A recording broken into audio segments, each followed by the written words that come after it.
Meta l-mexxejja tal-Istati Membri tal-Unjoni Ewropea ltaqgħu matul il-ġurnata tal-Erbgħa fi Brussell fuq l-aġenda l-enerġija fil-kuntest tal-isforzi tal-Unjoni Ewropea sabiex tippromovi t-tkabbir, l-impjiegi u l-kompetittività. L-attenzjoni kienet iffukata fuq il-prijorità li għandha tingħata għat-twettieq tas-suq intern tal-enerġija u l-interkonnessjonijiet, il-bżonn li tingħata spinta wkoll lill-investiment fl-infrastruttura tal-enerġija moderna u l-isfida tal-prezzijiet għolja tal-enerġija. Fi Brussell il-Prim Ministru Joseph Muscat attenda għall-laqgħa tal-Kunsill tal-Ewropa għal kapijiet tal-Istati Membri tal-Unjoni Ewropea. Matul din il-laqgħa ġew diskussi diversi suġġetti fost l-oħrajn il-politika dwar l-enerġija dik tal-Unjoni Ewropea. Il-laqgħa kienet ukoll karatterizzata minn diskussjoni li trattat dan is-suġġett mod partikolari e kif ħareġ li ħafna mill-punti li ġew diskussi huma konformi u fuq l-istess linja tal-politika tal-enerġija tal-Gvern Malti. Fost dawk li ġew diskussi matul din il-laqgħa hemm illi l-pajjiżi kollha tal-Istati Membri tal-Unjoni Ewropea għandhom ikunu imqabdin kollha flimkien mal-Grid Ewropew sas-sena 2015. F'konferenza tal-aħbarijiet fi tmiem il-Kunsill Ewropew, il-Prim Ministru Joseph Muscat esprima s-sodisfazzjon tiegħu illi l-konklużjoni tas-summit jirrifletti l-aġenda tal-Gvern. Qal li għall-ewwel darba b'mod ċar ħafna konklużjonijiet tas-Summit Ewropew jitkellmu dwar il-prezz tal-enerġija u kif il-kontijiet tad-dawl huma ta' impatt dirett għall kompetittività tal-pajjiżi Ewropej u anke tal-kumpaniji li joperaw fl-Ewropa fl-istess waqt anke fuq il-livell tal-għejxin tal-familji. One News ħa ir-reazzjoni tal-Prim Ministru Joseph Muscat dwar dak illi ħareġ mis-Summit Ewropew. Il-Kunsill Ewropew illum qal ħaġa ċara. Kontijiet tad-dawl għolja żejjed iwasslu biex jipperikolaw il-postijiet tax-xogħol u jieħdu l-flus mill-bwiet tal-familji.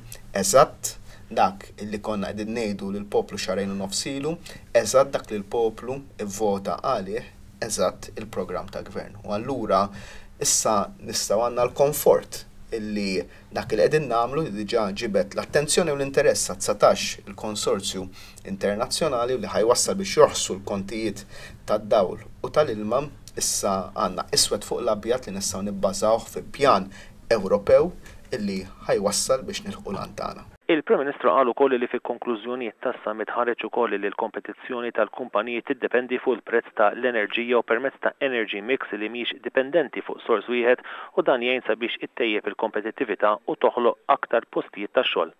Qal ukoll li l-Fond Monetarju Internazzjonali l-IMF jemmen li l-pjan tal-Gvern għat tnaqqis fil-kontijiet tad-dawl u ilma huwa kredibbli mingħajr ma jintefa' pis fuq l-ena Malta. Dwar l-evażjoni tat-taxxa, il-Prim Ministru qal li huwa wkoll ta' sodisfazzjon illi fit-test finali ħareġ li Malta mhijiex post fejn l-investimenti jsiru b'xi mod sabiex jevadu t-taxxa. Qal li pajjiżna huwa kompetenti mar-regoli internazzjonali u Malta mhijiex tax haven.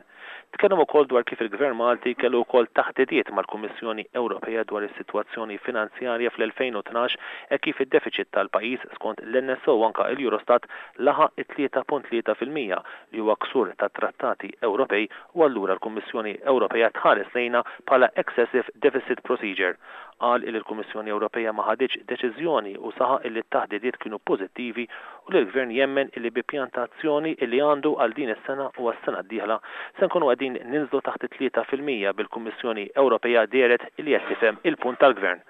Mistoqsija reazzjoni tiegħu dwar dak li kien żvelat mill-Ministru Konrad Mizzi fil-Parlament it-tlieta fil-għaxija dwar il-kuntratt tal-Ene Malta mal-BWSC, il-Prim Ministru Joseph Muscat qal li l-pariri li l-Gvern ingħata kienu li aħjar isir settlement bejn il-Gvern u l-BWSC li permezz tiegħu iż-żewġ partijiet ma jfittxux lil xulxin għaliex il-kuntratt kien favur wis il-BWSC.